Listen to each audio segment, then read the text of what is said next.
Hi గారు, welcome to our channel. ప్రస్తుతం మనతో పాటు భరద్వాజ్ గారు సీనియర్ జర్నలిస్ట్ ఉన్నారు. వారితో ఒకసారి మాట్లాడదాం. సార్ నమస్కారం సార్. నమస్తే అండి. సార్, అల్లు అర్జున్ గారు జైలు నుంచి బయటకు వచ్చిన తర్వాత నిన్నంతా కూడా చాలా మంది సినీ సెలబ్రిటీలు ఆయన కలవడం, పరామర్శించడం ఇవన్నీ చూసాం. ఆయన ఇంటికి వెళ్ళారు సార్. ఇవాళ చిరంజీవి గారి ఇంటికి అల్లు అర్జున్ గారు వెళ్ళారు, లంచ్ చేశారు, అక్కడే ఒక గంట పాటు కూడా ఉన్నారని చెప్పేసి వార్తలు అయితే వచ్చేసాయి. సో ఇప్పుడు వీళ్ళిద్దరి మధ్య, చిరంజీవి గారి మధ్య అండ్ అల్లు అర్జున్ గారి మధ్య ఎటువంటి సంభాషణ జరిగింది అన్నది కూడా బయట చర్చించుకుంటున్నారు. అంటే ఫ్యాన్స్ కాస్త ఉత్సాహంతో అయితే ఉన్నారు సార్. వీళ్ళ ఫ్యామిలీల మధ్య వివాదం నేటితో సద్దుమణిగిపోయిందేమో, చిరంజీవి గారు ఇదంతా కూడా క్లియర్ చేసేసారేమో అన్న ఒక చాలా మందిలో అదైతే ఉంది. మీటింగ్ గురించి మీరు ఏం చెప్తారు? ఒకటి, ఆయన మొన్న వీళ్ళ ఇంటికి వచ్చి వెళ్ళాడు. వచ్చి ధైర్యం చెప్పి వెళ్ళాడు వాళ్ళ ఫ్యామిలీకి. అవును. నిన్న అతను జైలు నుంచి వచ్చినప్పుడు కేవలం సురేఖ గారు మాత్రమే ఉన్నారు అక్కడ. రామ్ చరణ్ ఈ సీన్లో కానీ ఆ సీన్లో కానీ అక్కడ కనబడలేదు. అవును. రామ్ చరణ్ కానీ ఉపాసన కానీ వాళ్ళిద్దరూ ఎక్కడా కనిపించలేదు సీన్లో. అంటే చిరంజీవి గారు ఇంటికి వెళ్ళిన సందర్భంలో కానీ, లేదు ఇతను అరెస్ట్ అయిన సందర్భంగా చిరంజీవి, నాగబాబు వెళ్ళినప్పుడు వాళ్ళతో రామ్ చరణ్ లేడు. అలాగే పవన్ కళ్యాణ్ ఈయన కోసం ప్రత్యేకంగా విజయవాడ నుంచి హైదరాబాద్ వచ్చి కలవబోతున్నాడని ఒక ప్రచారం జరిగింది, కానీ అది కూడా జరగలేదు. అంటే దీని నుంచి మనకు అర్థమయ్యేది ఏంటంటే వాళ్ళు క్రిటికల్గానే ఉన్నారు. క్రిటికల్గా ఉండటం అంటే ఎవరి కాంపౌండ్స్ వాళ్ళవి, ఎవరి యాక్టివిటీ వారిది అన్నట్టుగానే ఉన్నారు. అయితే తమ మధ్య ఒక క్లిష్టమైన పరిస్థితి వచ్చినప్పుడు ఐక్యత కూడా ఉంటుంది అనేది ఎస్టాబ్లిష్ చేయడం కోసం ఆయన వీళ్ళింటికి వచ్చాడు, ఈయన వారింటికి వెళ్ళారు. వెళ్ళి థ్యాంక్స్ చెప్పాడు. అలాగే ఆయన నిర్మాత, ఈయనకి లాయర్గా వ్యవహరించాడు నిరంజన్ రెడ్డి. ఆచార్య సినిమాకి ప్రొడ్యూసర్ అతను అక్కడ విజయం అందించలేకపోయినా కానీ ఇక్కడ అల్లు అర్జున్కి ఒక విజయం అందించాడు. అయితే ఈ కేసు వ్యవహారం దీనికి సంబంధించి మాత్రమే వాళ్ళు మాట్లాడుకున్నారు. అలాగే బయట దీని మీద జరుగుతున్నటువంటి స్పెక్యులేషన్స్, దీనిని ఎలా అడ్డుకోవాలి, ఎలా అంటే అడ్డుకోవటం కంటే కూడా ఎలా వ్యవహరించాలి, ఈ బయట వస్తున్నటువంటి విమర్శలకు సంబంధించి కానీ వ్యాఖ్యానాలకు సంబంధించి కానీ మనం ఎలా వ్యవహరించాలి అనే దానికి సంబంధించి ఆయన ఎవరు 2-3 సూచనలు చేసి ఉండొచ్చు. లేదు అసలు అవి కూడా ఎందుకు, ఎవరి ఆలోచనలు వారివి, ఎవరి అవగాహన ప్రకారం వాళ్ళు వెళ్తారు. కానీ మా మధ్య కుటుంబపరమైనటువంటి విభేదాలు లేవు. ఏ విభేదాలున్నా వృత్తిపరమైనటువంటి విభేదాలు మాత్రమే, వృత్తిపరమైనటువంటి స్పర్ధ మాత్రమే ఉంది మా మధ్య అనేది ప్రధానంగా ప్రపంచానికి చెప్పదలుచుకున్నాడు ఆయన. ఆ చెప్పదలుచుకుని ఆ ఉద్దేశంతోనే కొంత మేరకు దీని తాలూకా ఇంపాక్ట్ ఉంది. అది కొంత ఇబ్బంది పెట్టింది సినిమా ప్రమోషన్లో కానీ ఇతరత్రా కూడా కొంత ఇబ్బంది నడిచింది. మరక మంచిదే అన్నట్లుగా అది ఉపయోగపడుతుందేమో అనుకున్నారు, కానీ ఒక దశలో అది కొంచెం ఇబ్బంది పెడుతోంది అనేది అర్థమైనట్టుంది. అందుకని కొంత మంట తగ్గిద్దామనే ఉద్దేశంతో అల్లు అర్జున్ కూడా వెళ్ళాడు. అంటే అతను కార్ డ్రైవ్ చేసుకుంటూ వెళ్ళాడు. ఆ విజువల్స్ చూసాం మనం. ఎక్కడా కూడా పెద్దగా ఎమోషనలైజ్ కాలేదు. తను నార్మల్గానే ఉన్నాడు. విత్ ఫ్యామిలీ వెళ్ళాడు. వాళ్ళ దగ్గర అంటే లోపలికి వాళ్ళు కెమెరాలు ఎలవ్ చేయలేదు. వాళ్ళే ఒక ఫోటో రిలీజ్ చేశారు. ఆ రిలీజ్ చేసిన ఫోటోలో అల్లు అర్జున్ దంపతులు, ఆయన ఉన్నారు, చిరంజీవి గారు.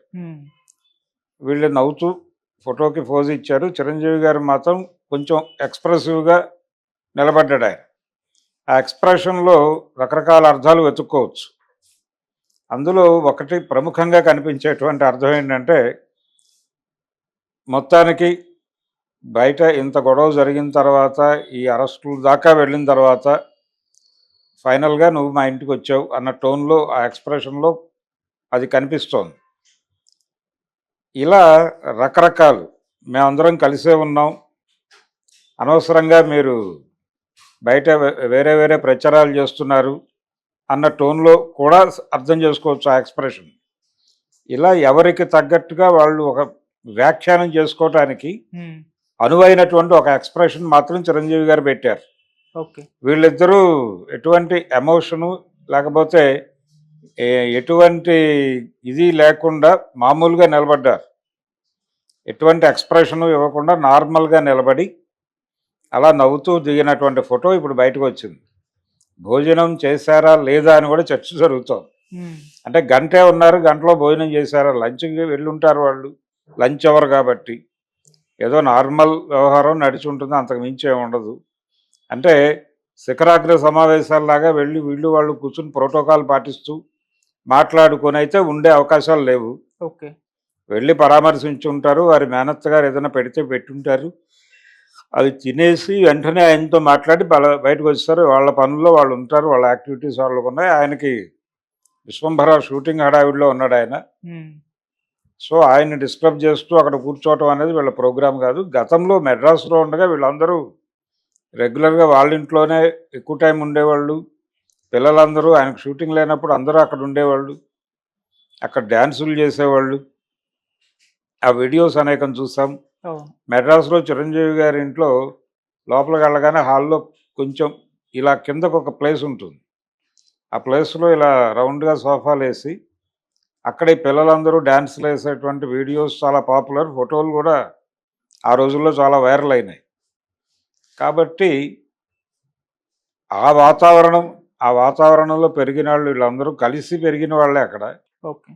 రామ్ చరణ్ ఎందుకు కనబడలేదు, అలాగే ప్రత్యేకంగా ఆయన ట్వీట్ చేయటము, లేకపోతే అంటే అరెస్ట్ అయిన సందర్భంగా తన బాధని ఎక్స్ప్రెస్ చేయలేదు.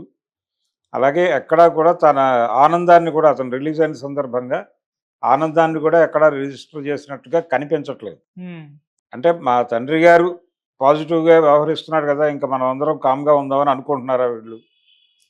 బాధ్యత చిరంజీవి గారి మీద పెట్టి మిగిలిన వాళ్ళందరూ సైలెంట్గా ఉండటం వెనకాల ఇంకా వీళ్ళ మధ్య అంటే ఆయన ప్రత్యేక జెండా ఎగరేసాడు, ఆ దిశలో వెడుతున్నాడు అనే దానికి సంబంధించి మీకు మీరే మాకు మేమే అన్న టోన్లో ఏవైనా వీళ్ళు వ్యవహరిస్తున్నారా? అందుకనే పవన్ కళ్యాణ్ గారు హైదరాబాద్ వచ్చి కూడా వెళ్లకుండా వెళ్ళిపోయాడా అంటే నిజానికి ఆయనకు మొదటి నిర్మాత అరవింద్ గారే. ఆయన మొదట నటించినటువంటి సినిమాకి నిర్మాత అరవింద్ గారే. అరవింద్ గారికి తన సినిమాలో నటించాలనే కోరిక ఉందనే విషయం చెప్పింది ఆవిడ, వారి వదిన గారే. ఓకే. చిరంజీవి గారి సత్యమణి గారి ద్వారా అరవింద్ గారికి తెలిసి ఆయన ఈయనకి తర్ఫీదు ఇచ్చి ఆ విధంగా సినిమా హీరోని చేశాడు. కాబట్టి తన మొదటి నిర్మాత కనీసం బంధుత్వాలు పక్కన పెట్టి తన మొదటి నిర్మాత కొడుకు ప్రమాదంలోంచి బయటకు వచ్చాడు అనే ఒక కర్టసీతో అయినా వీడిని వెళ్ళి పరామర్శించి ఉండాల్సింది. కానీ ఆయన పని చూసుకుని విజయవాడ వెళ్ళిపోయాడు. ఆయన హడావిడి ఆయనకు ఉంది. ఆయన అక్కడ డిప్యూటీ మినిస్టర్ సీఎం మాత్రమే కాదు, డిప్యూటీ సీఎం మాత్రమే కాదు, ఇంకా చాలా పనులు చక్కబెడుతున్నాడు ఆయన, అనేక బాధ్యతల్లో ఉన్నాడు.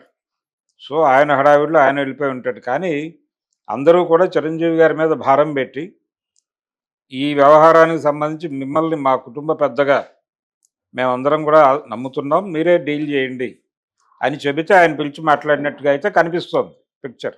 ఓకే. వ్యూహాత్మకంగా నాగబాబు కూడా చిరంజీవి గారితో పాటు వెళ్ళాడు తప్ప ఆ తర్వాత ఎక్కడా అతని ప్రజెన్స్ కనిపించట్లేదు.